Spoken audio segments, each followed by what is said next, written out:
টাকা বাদ দিয়ে দেন। এদেশের মধ্যে এদেশের 90% মুসলমান তাদের বুকের মধ্যে ইসলাম লালন করে। কথা বলেন ঠিক কিনা? সুতরাং ইসলামকে বাদ দিয়ে এই দেশের কোন শাসন ব্যবস্থা কায়েম হতে পারে না।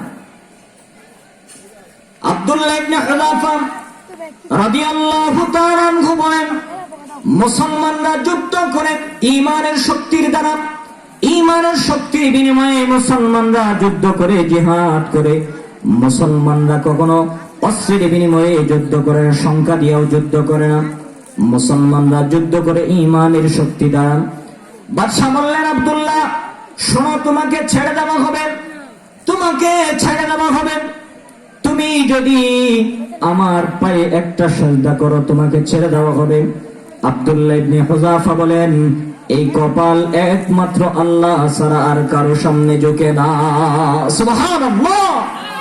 এই কপাল আল্লাহ ছাড়া আর কারো সামনে ঝুঁকে না। সুতরাং আমি সিজদা করতে পারবো না। আপনি আমাকে সিজদার অফার দিয়েছেন, আমি সিজদা করতে পারবো না। আপনি আমাকে না ছাইলেন, কিন্তু সিজদা আমি করতে পারবো না। আব্দুল্লাহ ইবনে হুযাফা বললেন, আমি সিজদা করতে পারবো না। বাদশা অনেকক্ষণ পর্যন্ত আব্দুল্লাহ ইবনে হুযাফাকে এই কথার অফার দিয়া বসে থাকলেন। শেষ পর্যন্ত দেখা যায় আব্দুল্লাহ ইবনে হুযাফা এমন ঈমানদার, যার ঈমান কখনো 5 টাকায়, 500 টাকায়, 5000 টাকায়, 5 কোটি টাকায় কেনা যায় না। সুবহানাল্লাহ! ঈমান কিনা যায়, ঈমান কিনা যায়। অনেক অনেক মানুষের ঈমান কিনে নেয়, টাকা দিয়ে ঈমান কিনে নেয়। আছে না এমন? আছে না এমন? বাংলাদেশের চলমান ফিতনা, দাওয়াতে তাবলীগের মধ্যে 2টা গ্রুপ হয়ে যাওয়ার একমাত্র কারণ হচ্ছে মাওলানা সাদ সাহেবের বিভ্রান্তি। মাওলানা সাদ সাহেবকে কিনে নিয়েছেন টাকাওয়ালারা। কারণ টাকাওয়ালারা কিনে নিয়েছেন, এজন্য মাওলানা সাদ সাহেব আলেম ওলামাদের বিরুদ্ধে কথা বলছে। আলেম ওলামাকে প্রতিপন্ন করার জন্য, সাধারণ মানুষ থেকে দূরে সরানোর জন্য, আলেম ওলামারা যেন সাধারণ মানুষ থেকে বিচ্ছিন্ন হয়ে যায়, এই কারণে ইহুদি খ্রিস্টানরা, ইহুদি বেঈমানেরা ওনারকে টাকা দিয়ে কিনছে। কি দিয়ে কিনছে? টাকা দিয়ে কিনছে, ঈমান কিনে নেয়। কিন্তু আব্দুল্লাহ ইবনে হুযাফা বয়স যদিও ছোট, তার ঈমান টাকা দিয়ে কেনা যায় নাই। 17 বছর বয়স, ঈমান টাকা দিয়ে কিনতে পারে নাই। বাদশা বলল, তোমাকে ছেড়ে দেওয়া হবে, একটা শর্তে ছেড়ে দেব। আমি তোমার হাতের মধ্যে চুম্বন করব, তোমার কপালের মধ্যে চুম্বন করব, তোমাকে ছেড়ে দেব। এই শর্তে তোমাকে ছেড়ে দেব। তোমার হাতে চুম্বন করব, তোমার হাতে চুম্বন করব এবং তোমার কপালে চুম্বন করব, তোমাকে ছেড়ে দেব, এই শর্তে। আব্দুল্লাহ ইবনে হুযাফা বললেন, না না, শুধু আমাকে ছাড়লে তো হবে না, শুধু আমাকে ছাড়লে হবে না, আমার সাথী সঙ্গী যারা আছে সবাইকে ছাড়তে হবে, আর না হয় আমি এই অফারেও রাজি না। সুবহানাল্লাহ! আব্দুল্লাহ ইবনে হুযাফার হাতের মধ্যে বাদশা চুম্বন করলেন, কপালের মধ্যে চুম্বন করলেন, কপালের মধ্যে চুম্বন করলেন, হাতের মধ্যে চুম্বন করলেন। আব্দুল্লাহ ইবনে হুযাফা সহ তার সাথীদেরকে মুক্ত করে দিলেন, জেল থেকে মুক্ত করে দিলেন। আল্লাহ তাআলা হয়তোবা তাদেরকে কাফিরদের হাতে এই জন্যই তুলে দিয়েছিলেন, যেন মুসলমানদের ঈমান তারা পরীক্ষা করতে পারে। কথা বলেন ঠিক কিনা? এই জন্যই হয়তো তুলে দিয়েছিলেন তাদেরকে, যেন মুসলমানদের ঈমান কাফেররা পরীক্ষা করতে পারে। আর না হয় চতুর্দিকে শুধু মুসলমানদের জয়ধ্বনি, মুসলমানদের সাথে কোনো পরাশক্তি বেড়ে উঠতে পারে না, মুসলমানদের সাথে কোনো পরাশক্তি বেড়ে উঠতে পারে না। রোম সম্রাট, রোম দেশ তখন এমন ক্ষমতাশীল ছিল এবং এমন শক্তিশালী দেশ ছিল। বর্তমান সময়ে যেমন আমেরিকা যেমন পৃথিবীর মধ্যে মহাশক্তিধর এক দেশ, তখন ছিল রোম, তখন ছিল রোম দেশ, মহাশক্তিধর দেশ ছিল। কিন্তু এরপরেও মুসলমানদের সামনে পরাজয় বরণ করেছে। ইতিহাস প্রমাণ করে ওই বাদশা, যেই বাদশা আব্দুল্লাহ ইবনে হুযাফার ঈমান পরীক্ষা করেছিল, ওই বাদশাহ মৃত্যুর আগে দামি কালিমা পড়ে মুসলমান হয়ে এরপরে মরছেন। সুবহানাল্লাহ, মুসলমান হয়ে ইন্তেকাল করেছেন এই বাদশাহ। সুতরাং বলতেছিলাম, আমরা ঈমান এনেছি, আমরা ঈমানদার, আমার বাবা ঈমানদার, আমার দাদা ঈমানদার, এই হিসাবে আমি আপনি ঈমানদার। আমার আপনার ঈমানের মূল্য, আমার আপনার ঈমানের দাম বুঝি না। কারণ কি? আমার আপনার ঈমানের দাম বুঝি না এই কারণেই যে আমি আপনি ঈমানটাকে রক্ত দিয়া কিনি নাই, আমি আপনি ঈমানের জন্য কোন প্রকার পরীক্ষা দেই নাই, আমি আপনি ঈমানের জন্য কোন পরীক্ষা দেই নাই। হ্যাঁ, দুনিয়ার চাকচিক্য, দুনিয়ার ক্ষমতা, এগুলোর জন্য অনেক ত্যাগ করেছি, এগুলোর জন্য অনেক ত্যাগ তিতিক্ষা স্বীকার করেছি, কিন্তু ঈমানের কারণে, ঈমানের জন্য কোন প্রকার জুলুম, ঈমানের জন্য কোন কষ্ট আপনার আমার খুব বেশি হয় নাই। এই কারণে ঈমানের মূল্য বুঝি না। আজকে ইউরোপের দেশগুলোতে দেখেন, ইউরোপের দেশগুলোতে দেখেন মুসলমানদের ঈমান, মুসলমানদের ঈমান এত দামি, যারা মুসলমান আছে তারা ঈমানটাকে এত দামি মনে করছে, কারণ ওই দেশে তো মুসলমান খুব বেশি নাই, ওই দেশে আল্লাহ ডাকার মতো খুব বেশি মানুষ নাই, ওই দেশের মধ্যে আল্লাহ তাআলাকে স্মরণ করার মতো খুব বেশি মানুষ নাই, এই জন্য আর কদরটা বেশি। আমাদের দেশে তো ঘরে ঘরে মুসলমান, সবাই মুসলমান, মহল্লায় মহল্লায় মসজিদ, এই কারণে ঈমানের মূল্যটা আমরা কম বুঝি, ঈমানের দামটা কম বুঝি। আমার আপনার ঈমানের দাম কিন্তু অনেক, ঈমানের দাম অনেক। এই ঈমান, দামি ঈমানকে আমরা নেফাকি দিয়া, মুনাফিকি দিয়া আমরা ধ্বংস করব না। এই দামি ঈমানকে আমরা নেফাক দিয়া ধ্বংস করব না। এই দামি ঈমানকে আমরা 5 টাকায়, 10 টাকায় 1 লিটার তেল দিয়া, 1 লিটার ডাল দিয়া, 5 কেজি চাল দিয়া, একটা ছাগল দিয়া, একটা গরু দিয়া বিক্রি করব না। কথা বলেন, রাজি আছেন তো ইনশাআল্লাহ? অনেক এনজিও কাজ করে আমাদের দেশগুলাতে, অনেক এনজিও আমাদের সন্তানদেরকে লেখাপড়ার লোভ দেখায়, টাকা পয়সা দেয়, কিন্তু এই টাকা পয়সা, এই 5 কেজি 10 কেজি চাউল, 5 কেজি 10 কেজি ডাল, একটা গরু, একটা ছাগল, এগুলা দিয়া আপনার আমার সন্তানের ঈমান নিয়ে যায়, আপনার আমার ঈমান নিয়ে যায়। এই দামি সম্পদ, যেই দামি সম্পদের কোনো মূল্য হয় না, ওই দামি সম্পদকে মুহূর্তের মধ্যে নিয়ে যাচ্ছে, আপনি আমি খবরও পাই না। আল্লাহ রাব্বুল আলামিন আমাদের ঈমানকে গুনাহ মুক্ত ঈমান, আমাদের ঈমানকে নিফাক মুক্ত ঈমান হিসেবে কবুল করুন। সকলে বলি আমিন। ওয়া আখিরু দাওয়ানা আনিল হামদুলিল্লাহি রাব্বিল আলামিন। ওয়াসসালামু আলাইকুম ওয়া রাহমাতুল্লাহি ওয়া বারাকাতুহু।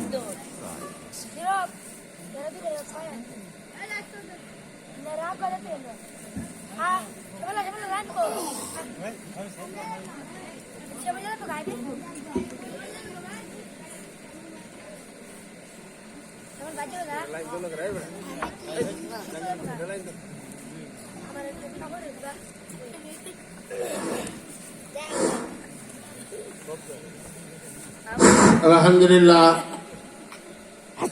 হুজুরের বয়ানের যে ঈমানের কথা বলছেন, আমরা সকলেই ঈমানের উপর ইস্তেকামাত থাকার তৌফিক দান করুক। সকলে বলেন আমিন। আমাদের প্রধান বক্তা মুসলিম হযরত মাওলানা ওয়াসিমুল্লাহ নোমানী সাহেব গফরগাঁও চলে আসেন। ওনার পরেই প্রধান বক্তার আলোচনা আপনারা শুনবেন। এখন আপনাদের সামনে কোরআন এবং হাদিস থেকে তাকরীর পেশ করবেন হাফেজ হযরত মাওলানা মুফতি মাসুম বিল্লাহ নোমানী রহমানী সাহেব দামাত বরকাতুহুম আলিয়া, মুহতামিম ফয়জুল উলুম কওমি মাদ্রাসা বারহাট্টা নেত্রকোনা। হুজুরকে তাকরীর পেশ করার জন্য সময় অনুরোধ করা হলো।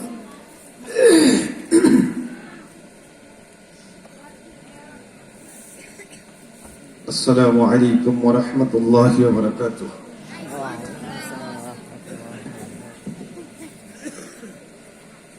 الحمد لله الذي خلق الإنسان وخلق الجان وخلق الجنة وخلق النار وخلق السراج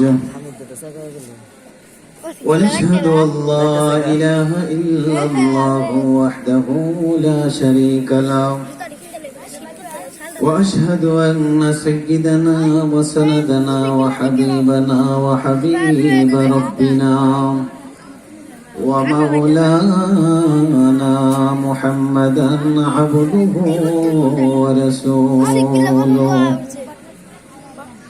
الذي أرسله ليدله على الدين كله وكفى بالله شهيدا أما بعد فأعوذ بالله من الشيطان الرجيم بسم الله الرحمن الرحيم يا أيها الذين آمنوا اتقوا الله وكونوا مع الصادقين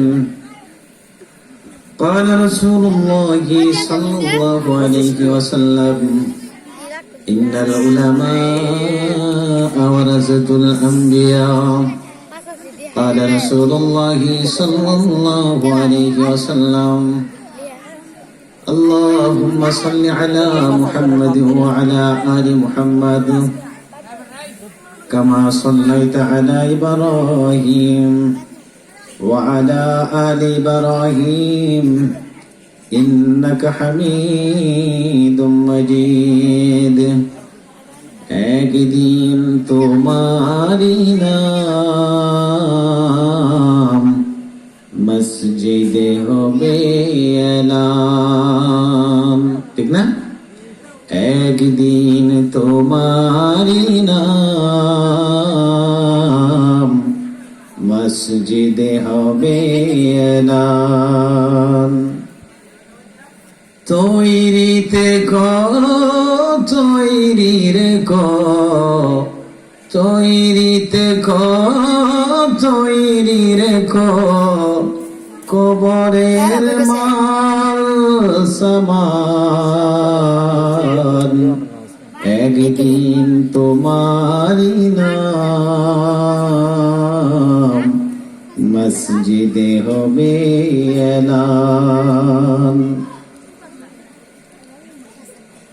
দক্ষিণ চর হাজিপুর সর্দার বাড়ি শেখ আব্দুল জব্বার নুরানি হাফিজিয়া ও কওমি মাদ্রাসার বাৎসরিক ইসলামী মহাসম্মেলনের উপস্থিত সেরেতাজ সম্মানিত সভাপতি সাহেব, প্যান্ডেলের নিচে অবস্থানরত পিতৃ সমতুল্য মুরব্বিয়ানে আজম, সমবয়স্ক বেরাদরণী ইসলাম, পর্দার ভেতরে অবস্থানরত পর্দা নিশীন মা ও বোন, মহান আল্লাহ তাআলার দরবারে অসংখ্য গণিত শুকরিয়া জানাচ্ছি যে আল্লাহ সুবহানাহু গভীর রজনী পর্যন্ত মাজলিসুর রহমান, মাজলিসুল কোরআন, মাজলিসুল উলামাই কবুল মঞ্জুর করেছেন। বিদায় শুকরিয়া জানাই বলি আলহামদুলিল্লাহ। মিক্সার সাউন্ড সব এক করো, প্রয়োজন আর একটু কমায় দেব, একটু পরে পরে যে হাত লাগাইতে পারবো না, যতটুকু ততটুকু প্রয়োজন আর একটু কমাও। যদি কথা বলস তাহলে যা। এই যে হলুদ জামা 100 বার কান ধরে উঠবস করায়। ঠিক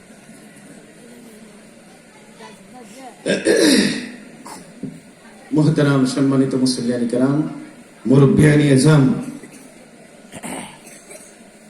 আল্লাহর কালামি ফুরকান থেকে ছোট্ট একটি আয়াতের টুকরা তিলাওয়াত করেছি। বিশ্ব নবীর অগণিত হাদিসের ভান্ডার থেকে একখানা হাদিসের অংশ পাঠ করেছি। আল্লাহ তাআলা তৌফিক দেন তো আয়াত ও হাদিসের অনুকূলে কিছু আলোচনা হবে। চিৎকার দিয়ে বলেন ইনশাআল্লাহ। ইনশাআল্লাহ। কি রাত হয়েছে? কই এখনো তো 11টাই হয় নাই। এই মাহফিলের যৌবন খালি তো এখনো লাগে নাই, ঠিক না ঠিক? মাহফিলের যৌবন গেল কোন দিক দিয়ে টের পাইলাম না, ঠিক না? মুহতারাম সম্মানিত ভাইয়েরা আমার, বলেছি মাহফিল হচ্ছে মাজলিসুর রহমান। রহমান কার নাম? রহমান আল্লাহর নাম। তাহলে বোঝা গেল এই মাহফিল কার? আল্লাহ। ভূমিকা না রেখেই সরাসরি আলোচনায় ঢুকতে চাই। বলেন আমিন। আবারও কথা বলে বাবা, তোরা পিছিয়ে যা, ওয়াজ করতে পারবো না, না হয়। আচ্ছা আচ্ছা, রাখেন। আরেকটা সুযোগ দিতেছি, কথা বুঝছস না, কথা বলিও না। মোহতারাম, বুঝেন, মুফাসসির গণের মাধ্যমে শ্রেষ্ঠ মুফাসসির যিনি, তার নাম হচ্ছে আব্দুল্লাহ ইবনে আব্বাস রাদিয়াল্লাহু তাআলা আনহু। ইনি রাইসুল মুফাসসির, শ্রেষ্ঠ মুফাসসির। সুবহানাল্লাহ, চিৎকার দিয়ে বলেন। কেমনে হয়েছে জানেন? বড়দের সুনজর এমন এক জিনিস আল্লাহ মুহূর্তের মাঝে চমকায় দেয়, আবার বড়দের বদনজর এমন এক বদ জিনিস মুহূর্তের মাঝে আল্লাহ জ্বালায় দেয়। নাউজুবিল্লাহ বলেন। আল্লাহর রাসূল ইস্তেনজা করতেছিলেন। আব্দুল্লাহ ইবনে আব্বাস, হযরতে আব্বাসের ছেলে আব্দুল্লাহ, তিনি রাসূলের তাহারাতের জন্য, অর্থাৎ পবিত্রতা অর্জনের জন্য পানির ব্যবস্থা করেছিলেন। রাসূল পবিত্র হলেন, ওযু করলেন, বললেন পানি কে দিয়েছে? বলে হুজুর আব্দুল্লাহ ইবনে আব্বাস, আব্বাস দিয়েছেন। ইনি আল্লাহর কাছে দোয়া করেছিলেন, আল্লাহ তাকে তুমি এলেমের মতো দৌলত দিও। সুবহানাল্লাহ বলেন। এমন এলেম আল্লাহ দিয়েছেন, রাসূল খুশি হয়েছেন। এমন এলেম আল্লাহ দিয়েছেন, তাম দুনিয়ার সমস্ত মুফাসসির গণের মাধ্যমে শ্রেষ্ঠ হয়ে গেলেন। সুবহানাল্লাহ। সুনজরে কি ভাই? সুনজরে। এজন্যই যারা মাহফিলে আসেন, আপনারা আপনাদের বাচ্চাদেরকে অবশ্যই আনবেন, না হয় আগামীতে এই ময়দান থাকবে না। কিন্তু কাছে রাখার চেষ্টা করবেন। আপনার ছেলে কি করতেছে? 18 বছর 19 বছরের ছেলের গালে গোশত নাই, ঠিক না বেঠিক? 80 বছরের চাচার গাল ভাঙছে না, 19 বছরের ছেলের গালে গোশত নাই। বাবার নজর দেওয়ার দরকার আছে না নাই? আমার ছেলের গাল ভাঙলো কেন? তার হাতে কি মোবাইল, অ্যান্ড্রয়েড সেট চলাইতেছে, শুনেন না? রাতের রাত আপনার ছেলে ঘুমায় না, লেফের নিচে মোবাইল চলা। কত নম্বরের বাবা হলেন আপনি? কি ওকে বাহির করেন বাড়ির থেকে, আপনাকে ধরবে, মামলা করেন। সন্তানের বিরুদ্ধে বাবার মামলা, ডাইরেক্ট অ্যাকশন হয়, ঠিক না ঠিক? করেন 2-1 মামলা, দেখবেন দেশ সোনার দেশ হয়ে যাবে, ঠিক কিনা বলেন? লাঠি মেরে বাহির করে দেন যে সন্তান কথা মানে না, বিন্দু পরিমাণ গুনাহ হবে না। কারণ প্রত্যেকজন সন্তান তার মা এবং বাবার কাছে তার অঙ্গ প্রত্যঙ্গের মতো। সুবহানাল্লাহ বলেন। আমি আমার হাতকে যদি বলি এই হাত উপরে উঠছে কিনা, এই হাত নিচে নামছে কিনা, পয়েটে হাত দে যাইতেছে কিনা, মুষ্টি দে মানতেছে কিনা, প্রত্যেকজন সন্তান মা এবং বাবার কাছে এইরকম হাতের মতো। সুবহানাল্লাহ বলেন। সুবহানাল্লাহ। বুঝাইতে পারতেছি কথা? জি। কথা আল্লাহ কার? আল্লাহ। আল্লাহ নিজে বলেন, ওয়া কাদা রাব্বুকা আল্লা তা'বুদু ইল্লা ইয়্যাহু ওয়া বিল ওয়ালিদাইনি ইহসানা। আল্লাহ তাআলা বলেন, ও দুনিয়ার মানুষ, 1 নম্বরে আল্লাহর ইবাদত করো। আল্লাহর ইবাদতের পর মার বাবার খেদমত করো। খেদমত করবেন।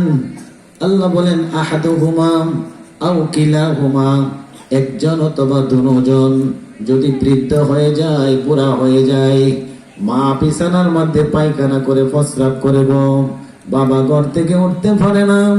ও বন্ধু, দুনিয়ার মানুষ যে মা বাবা ঘরে প্রস্রাব করে গো, ওই মা বাবাকে বসত করে রাখে না, ঠিক না ঠিক?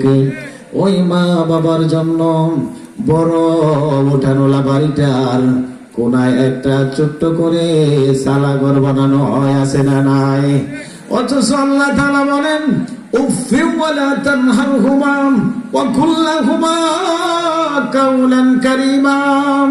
আল্লাহ বলেন, মা আর বাবা যদি বৃদ্ধ হয়ে যায়, বুড়া হয়ে যায়, ওই মা বাবার পায়ের নিচে সন্তান বিনয়ের ডানা বিছায় দাও। সুবহানাল্লাহ। আর সেই কি করলো? বিশাল বড় একটা বাড়ি, মা বিছানায় প্রস্রাব করেন, বাবা বিছানায় প্রস্রাব করেন, বউ তার স্ত্রীর গন্ধ সহ্য করতে পারে না, পায়খানা পরিষ্কার করতে পারে না। আমি আমার মা বোনদের মহিলা যাই, তুমিও তো মা হয়ে গেছো, ঠিক কিনা? আরে তুমিও তো মা হয়ে গেল, তোমারও সন্তান হয়ে গেছে রে। তোমার সন্তান বিবাহ করার পর কুই আগে রওনা হয়, কুই পিছে রওনা রে। তোমার শাশুড়ির অবস্থা তোমারও তো হতে পারে, ঠিক কিনা বলেন? এই জন্য নাক ছিটকায় না রে মা, ও মা। এই জন্যে বিরোধিতা করিও না, শাশুড়ির পিছে লাগো না। তুমি তোমার স্বামীরে বুঝাও, তুমি তোমার সন্তানদের বুঝাও। তোমার দাদি যদি না থাকতো, তোমার বাবা কোথায় কে আসতো, ঠিক কিনা? ও আদরের সন্তান, বাবা না থাকলে তোমার জন্মই হইতো না, ঠিক কিনা? আজ দুনিয়ার আলো বাতাস যার জন্ম দেখলে গো, সে হলো ওই যে ঘরের চকির মাঝে পয়রা প্রস্রাব করে, পায়খানা করে গো, সে হলো উসিলা, ঠিক কিনা? বন্ধুগণ আমার, আল্লাহ তাআলা বলতেছেন, বাবা আর মা যদি বৃদ্ধ হয়ে যায়, একজন অথবা দুজন যদি বুড়া হয়ে যায়, মা বাবার সাথে এমন আচরণ করা যাবে না যাতে করে মা আর বাবা উহ শব্দটা বলে। কি কথা বলেন? এ ফুলামান শুনো, উহ শব্দ করে মা, মা যাতে উহ শব্দ করে রে, এমন আচরণ করা যাবে না। আল্লাহ নিজে বলেন, উফু ওয়ালা তানহারহুমা ফালা তাকুল লাহুমা, বরং এমন ব্যবহার করো কাওলান কারীমা। সুবহানাল্লাহ বলেন। ও বন্ধু আমার, আল্লাহ তাবারক ওয়া তাআলা বলেন, মা আর বাবা যার মারা গেছে, যার মা বাবা মারা গেলেন, যার মা বাবা কবরের বাসিন্দা হয়ে গেলেন, আল্লাহ তাআলা বলেন, যার মা বাবা কবরে চলে গেলেন, ওই মা বাবাকে বইলা গেলা সাদা দাড়ি উলে ভাসান। তোমার বাবা মরছে 50 বছর হয়েছে, বাবা গো তোমার মা মরছে 30 বছর হলো, 10 বছর হয়েছে বলে গেলা। আল্লাহ বলে, জীবিত থাকাকালীন যেমন মায়ের পায়খানা পরিষ্কার করতে হবে, মায়ের কথা মতে চলতে হবে। মা কাওলান কারীমার ব্যাখ্যায় মুফাসসিরিনে কেরাম বলেন, মা আর বাবা তোমার গর্দানের মাধ্যমে পায়খানা প্রস্রাব করবে, কিছু বলা যাবে না। সুবহানাল্লাহ। গর্দান বিছিয়ে দাও বিনয়ের সাথে। মুহতারাম মুসলমান ভাইয়েরা রে আমার, সাউন্ডটা খুব সমস্যা লাগতেছে। তাহলে বলতেছিলাম, আল্লাহ তাআলা বলেন, মা বাবা জীবিত থাকাকালীন সেবা যত্ন করো, মা বাবার পায়ের নিচে গর্দান বিছায় দাও। যখন মা বাবা মারা যাবেন, তখন আল্লাহ বলেন, তোমরা কি করবা? ওকুর রব্বির হামহুমা, বলেন ওকুর রব্বির হামহুমা কামা রাব্বায়ানি সগীরা। সুবহানাল্লাহ বলেন। আমি মরে গেলে আমায় তোমরা ভুইলা যাইও না। এক মাক, আমি মরে গেলে আমায় তোমরা ভুইলা যাইও না। আমার মরণ আসিবে কবে কেউ তো জানে না, ঠিক না? ঠিক। এই দুনিয়া চিরজীবন থাকার জায়গা না, অন্ধকার কবর যে তোমার আসল ঠিকানা। এই দুনিয়া চিরজীবন থাকার জায়গা না, অন্ধকার কবর যে তোমার আসল ঠিকানা। সবাই রেখে তোমায় চলে যাবে, সঙ্গী হবে না। সবাই রেখে তোমায় চলে যাবে, সঙ্গী হবে না। আমার মরণ আসিবে কবে কেউ তো জানে না। ও আমি চলে গেলে আমায় তোমরা ভুইলা যাইও না। আমি মরে গেলে আমায় তোমরা ভুইলা যাইও না। আমার মরণ আসিবে কবে কেউ তো জানে না। মুহতারাম, এই কথা তো এই ওয়াজ তো আমার বিষয় নাই। কেন বললাম? কুল্লু মাউলুদিন আলাল ফিতরাতিল ইসলাম, প্রত্যেকটা বাচ্চা জন্ম নেয় ইসলাম ধর্মের উপর। মা বাবা তাকে ইহুদি বানা, মা বাবা তাকে নাসারা বানায়, মা বাবা তাকে বুদ্ধ বানা, মা বাবা তাকে সভ্য বানা, মা বাবা তাকে ভদ্র বানা, মা বাবাই তাকে শিক্ষিত বানা। ঠিক না ঠিক? আল্লাহর রাসূলের হাদিস, মা বাবার পায়ের নিচে সন্তানের বেহেশত। মা বাবার পায়ের নিচে সন্তানের কি? বেহেশত। মুফাসসিরিন কিরাম এই হাদিস ইস্তেমবাত করলেন, মা এবং বাবার পায়ের নিচে বেহেশত কেন বললেন? মা বাবার পায়ের নিচে কুদাল দিয়া করলে কি জান্নাত পাওয়া যাবে? তাহলে যে বললেন একজন বাবা একজন মা তার সন্তানকে জান্নাতি গড়াইতে পারে। সুবহানাল্লাহ বলেন। সেজন্যই আল্লাহর রাসূল বলেন মা বাবার পায়ের নিচে সন্তানের জান্নাত। সুবহানাল্লাহ বলেন। দেখছস তোরা দোষ করছস, কথা কই গেছে, ভালো হয়ে গেছে আলহামদুলিল্লাহ। আল্লাহ তুমি এই জাতিকে, এই ছেলেদেরকে হক্কানি রব্বানি আলেম হওয়ার তৌফিক দান করো, বলেন আমিন। ভাই নিশিরাত্রির আমিন যদি লাইগে যা, আল্লাহ তাআলা এই ছেলেদেরকে সোনার মানুষ হিসাবে কবুল করো, বলেন আমিন। মুহতারাম, আপনাদের সম্মুখে ছোট্ট একটা আয়াতের টুকরা তেলাওয়াত করেছি। প্রধান আকর্ষণ আসতেছেন, মনোযোগ দিয়ে শোনেন কথাগুলো। আল্লাহ তাআলা বলেন ইয়া আইয়ুহাল্লাযীনা আমানুত্তাকুল্লাহ। আল্লাহ বলেন হে ঈমানদারেরা, ইয়া আইয়ুহাল্লাযীনা, হে ঈমানদারেরা, ইত্তাকুল্লাহ, আমাকে ভয় করো। কাকে ভয় করতে হবে?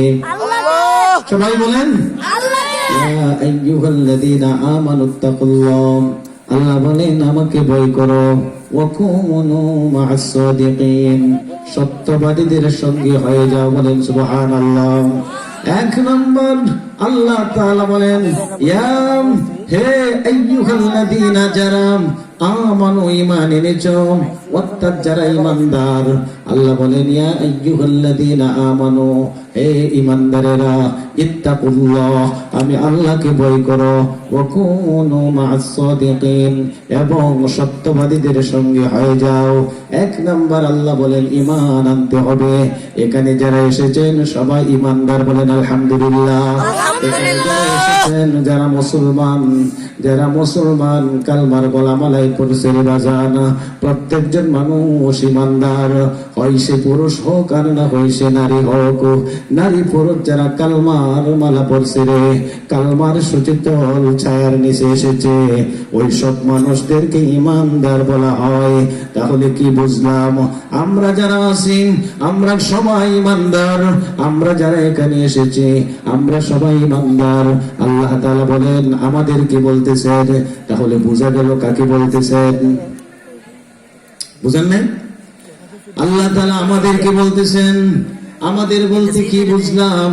এখানে যারা এসেছেন সকলকে আল্লাহ বলতেছেন। হিন্দু, খ্রিস্টান, ইহুদি, নাসারা, বৌদ্ধদের আল্লাহ বলেন নাই। ইয়া আইয়ুহাল্লাযীনা আমানু, যারা ঈমান এনেছো, ঈমানদারদের আল্লাহ বলেন ইত্তাকুল্লাহ, আল্লাহকে ভয় করো। আল্লাহ বলেন আমাকে ভয় করো। দ্বিতীয় নম্বর হলো ওয়াকুনু মা'আস সাদিকিন, সত্যবাদীদের সঙ্গে হয়ে যাও। এবার বুঝেন দুইটা কাজ করতে হবে। এক নম্বর ঈমান আনতে হবে। ঈমান আনার পর দ্বিতীয় নম্বর কাজ হলো সত্যবাদীদের সঙ্গে হওয়া। সঙ্গী হওয়া কাকে বলে বুঝেন? আপনি একজন সত্যবাদীর সাথে সম্পর্ক করেন, তার সাথে বন্ধুত্ব করেন, তার সাথে ভালোবাসা করেন, তার সাথে আলাপ করেন, যাওয়া আসা করেন, হাদিয়া বিনিময় করেন। আল্লাহ তাআলা বলেন ওয়াকুনু মা'আস সাদিকিন, তুমি সত্যবাদীর সঙ্গে হয়ে যাও। এবার সত্যবাদী তালাশ করতে হবে, সত্যবাদী খুঁজতে হবে। সত্যবাদী কোথায় পাইবেন? ঠিক না? ঠিক। কিতাবের মাধ্যমে আসছেন, জমিনের মাধ্যমে সত্যবাদী হলো। জমিনের মাধ্যমে সত্যবাদী হলো নবীগণ। সুবহানাল্লাহ বলেন।